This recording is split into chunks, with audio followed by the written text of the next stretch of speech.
Hello my dear students, welcome back to my channel. Today we are here to learn an English chapter of class 10.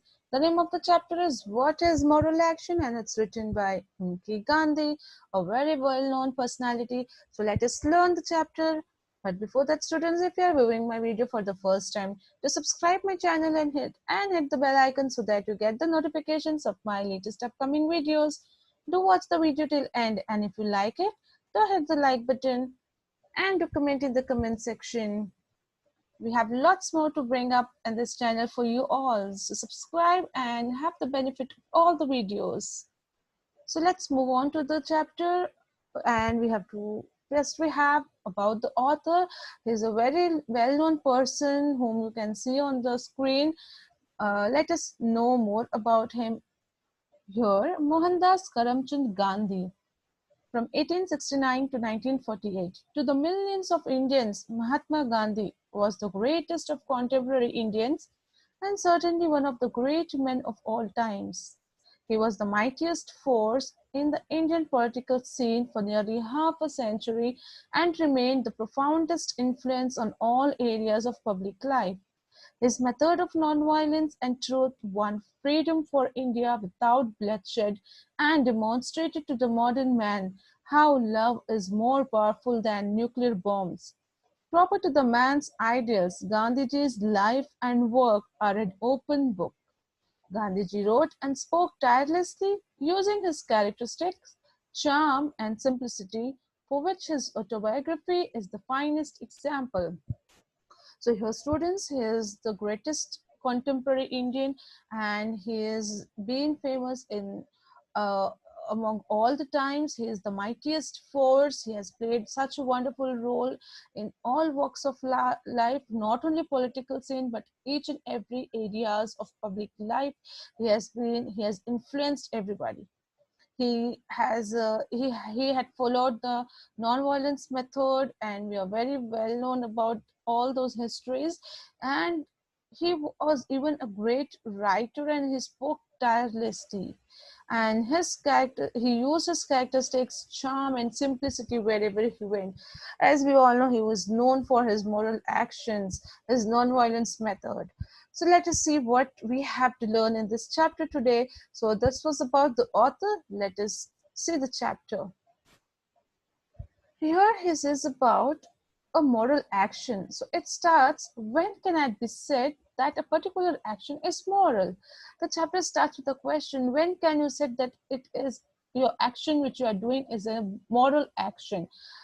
Action which can be accepted, it is kind and it's for good deed.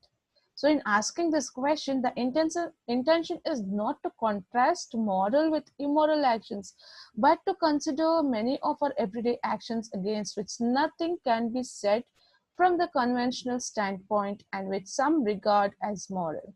So here he says that it is, I'm not asking the question to, with the intention to have the difference between what is moral and what is immoral, but it is very necessary to consider it, to know it, because in everyday actions we do so many things, we do so many acts. So which are the acts which are considered as moral and immoral? We should know that. He says most of our actions are probably non-moral. They do not necessarily involve morality. So many times we do many of the work and acts in our daily life which we think we are doing a good work, it's for good deed, but it is somewhere non-moral. How it is, we'll see that. For the most part, we act according to the prevailing conventions. Such conventional behavior is often necessary. Sometimes we act as a moral person, as a more act of doing moral things. We are kind to people, we are very polite. It is just because of the prevailing conventions, the rules, the behavior which we have to show in the society, which has to be accepted. So because of that, we just tend to behave like a good person, or we do other good deeds. Then such behavior is also necessary, because if such rules are not there, if it's not observed, anarchy would be there. Means there would be no government, no power, no superior power, and it will result to the chaos, and the society and the government will come to an end. So we need to make a conventional behavior or rules which has to be followed by each and everyone. Still, the mere observance of custom and usage cannot properly be called morality. So he also says that the whatever customs and rules we are observing, so we cannot call it as it is totally a moral act or a morality. So we'll see further with many examples where we'll understand it better. A moral act must be our own act. He says it should be from ourselves. It should spring out from our own will. We should wish to do that. It should not be mechanically done. It should not be forced because of somebody's power or superiority that you are being forced to do that moral act. And there is no moral content in our act if we are forced and if we are pressurized and then we are doing that kind of act, then there's of no use. So such action would be moral if we think it proper to act like a machine and to do so. So if we act and if we do something which is very good and we are doing from our own will for the sake of God, then it will be a moral act. We should bear in mind the distinction between acting mechanically and acting intentionally. So he says we should be very clear that what we are doing is a mechanical act or intentionally we are doing, whether we are doing under somebody's pressure or we are doing willingly from our own heart, from our own will. So that will make you distinguish that whatever you are doing is really a moral act or not. If you are doing intentionally with your own heart and will, then it's yes a moral act. If you're just doing mechanically because someone is pressurizing you or someone is watching you from up and above, then it becomes non-moral act. So he gives an example. It may be moral for a king to pardon a culprit. It may be moral for him. Yes, he has forgiven some culprit, some criminal or some thief, but the messenger bearing the order of pardon plays only a mechanical part. But the person, the messenger in the court who passes this message from king to the culprit, he's just doing his work. He's like a mechanical person there. He's acting because the king has ordered him and he's following the order of king. If he doesn't follows the order, he will have threat of his job. So he is doing because of some pressurize or pressure or some superiority which is there above him. So it will not be called as a moral act. Yes, but if messenger does that with the will, with the thinking that this is my duty that I have to pass this message without the fear of the king, then it can be considered as moral one. But if he's not willing to do that work properly, but he is just fearful that if I don't pass this message to the person whom I have to, then the king will be asking me question and I'll be in fault. If thinking that he is doing the job, then it is not a moral act. So I hope students are getting the distinguish between what is moral and what is non-moral act. So how can a man understand morality who does not use his own intelligence and power of thought, but lets himself be swept along like a log of wood by a current? So very good question here. How can a person understand who is not thinking about his own by doing any act? So sometimes a man defies convention and acts on his own with the view to do absolute good. So sometimes we find a person who just go across beyond the rules and regulations and does his own act with the view of doing something good, absolute good. So that is called as moral act, and such a great hero was Wendell Phillips. A person by name Wendell Phillips. He addressed in an assembly, like gathering in the audience, he said that till you learn to form your own opinions and express them, I do not care much what you think of me. Means you should be knowing to learn and exhibit your own opinions. You should know to come up with your own opinion and express them. If you're not doing so, then he's not caring about whatever you think of him. So thus when we all care only for our conscience says, then alone we can be regarded to have stepped on to a moral road. If we're thinking about doing good with our heart, then only it is regarded as you have been stepped to a moral road. We shall not reach this stage as long as we do not believe and experience the belief that God within us, the God of all, is the ever-present witness to all our acts. Means we should have this feeling in our heart that yes, God is there within us, and He is ever present and he witnesses all our acts, whatever we do. So if you have this thinking and you are intentionally doing some good acts without any profit motive, then surely it will be a moral act. Then it is not enough that an act done by us is in itself good. So if you're doing a good act, it is not enough that we are just doing something good. It's enough within that much. It should have been done with the intention to do good. Just for show off, you do something good, it's not considered as moral action again. Then whether an act is a moral or otherwise depends upon the intention of the doer. Two men may have done exactly the same thing. Here again an example is given. The two persons are there. Two persons both are doing the same act, same moral act. Both are feeding the poor person, but one act is moral and the other person's act is not moral. It's non-moral. Why? Because first person who is feeding the poor people with great pity, and he is just doing for good deeds, so that becomes a moral action. But in the same way, the second person who is also feeding the poor people, but his motive is to win the prestige and is having some selfish end, then it doesn't become a moral action. It will be a non-moral action. So this is how you distinguish the acts which you are doing, whether you are doing for some profit motive or some from willingly without any profit. You are just doing for your happiness and satisfaction and the happiness you get after helping somebody. So that is how you categorize moral and non-moral acts. Then while thinking of morality, all that we need to see is that the act of good and it's done with good intention. So only thing is that you have to do good with a good intention. That is the only thing which has been mentioned here, which is the outcome of this paragraph, of this examples. The result of an action is not within our control. Means if you do something, you cannot expect the result to be in front of you, and you cannot control that. You may see or you may not see any result also, because God alone is the giver of the fruit of such good deeds and moral acts.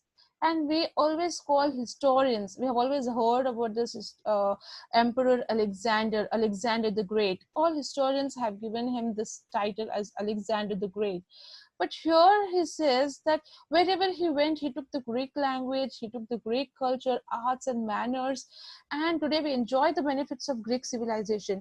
It was this great Alexander who has done all these things. He has contributed to the world. But his intention, but the intention of Alexander behind all this was only conquest and renown. He did just to conquest all over the world, and he wanted to renown, become famous. So therefore, we cannot say that his actions were moral. It was all right that he was termed great. He may be great because he did a great job there. He worked hard, he struggled, but moral cannot be called for his actions. So this is what Gandhiji says here.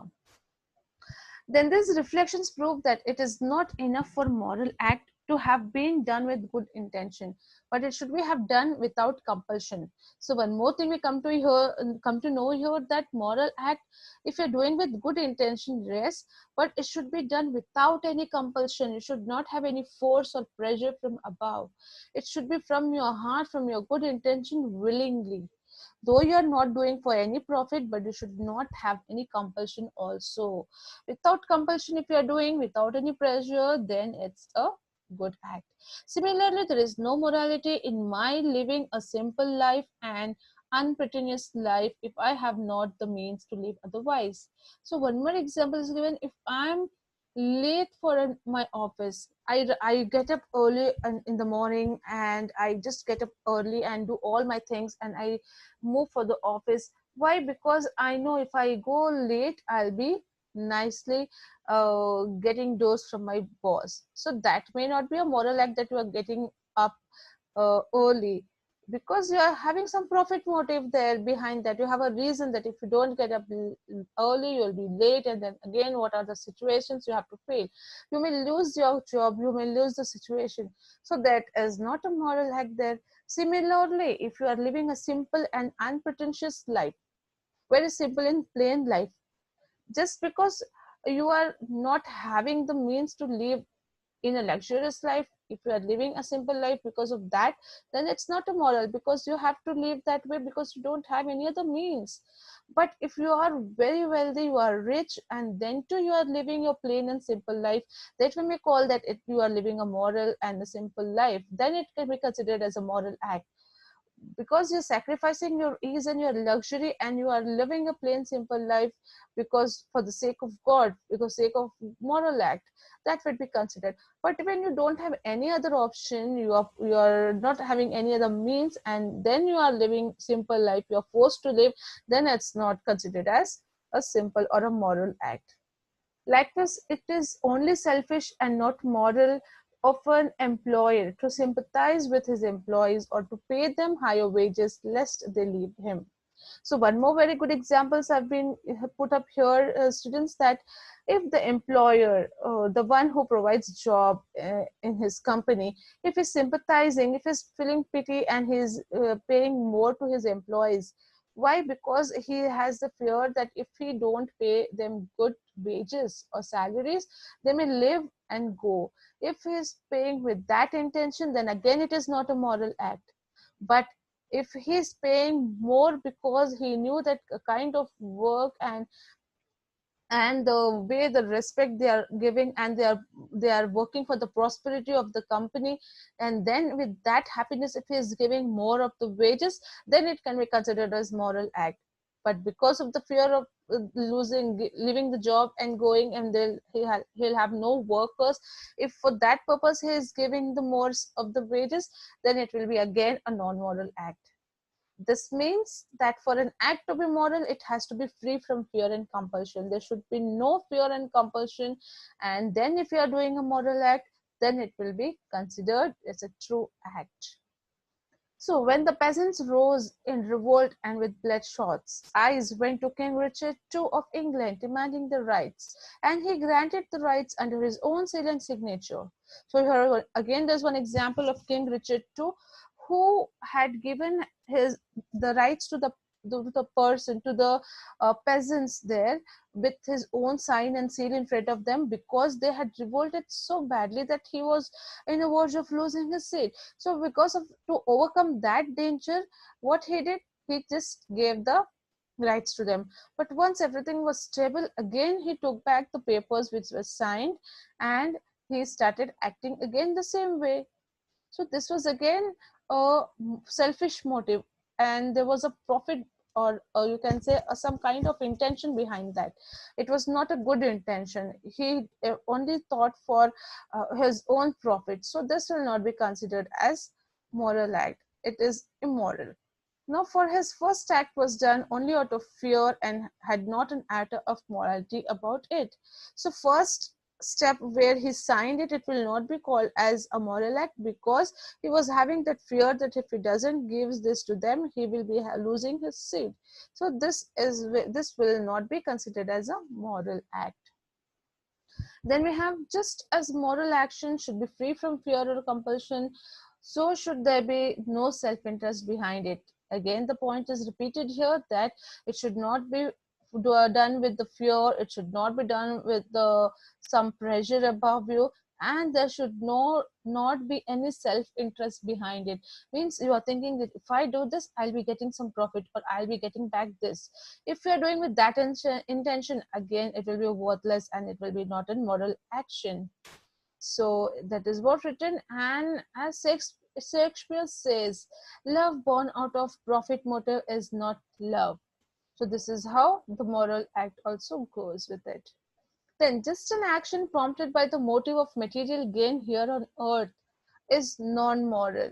Means you're doing something to gain materialistic things, then it's not a moral act. Then so also another done for considerations of comfort and personal happiness in either world is non-moral. In the same way, if you are doing something here for the comfort and personal happiness that you will get in another world, means after your death, if you're doing with that intention, okay, if I want to get a good comfort and personal in the heaven above, then because of that fear and uh, that intention, if you're working and doing good acts, then again it will be a non-moral act. So that action is moral, which is done only for the sake of doing good. If you're just doing because of the love and devotion towards God, for enjoying higher seat after death, then and it's pure from your heart, then it can be considered as a moral act. Yes, students. Then the great Saint Teresa wished to have a torch in her right hand and a vessel of water in her left, so that she thought that I would burn all the glories of the heaven with the help of torch, and with the other extinguish she could extinguish all the fires of the hell, so that men might not be very much of selfish motive to own these things, so that the people will serve God from only love, without fear of hell and without temptation of heavenly place. So that was her intention. Such a good thought it was of Saint Teresa.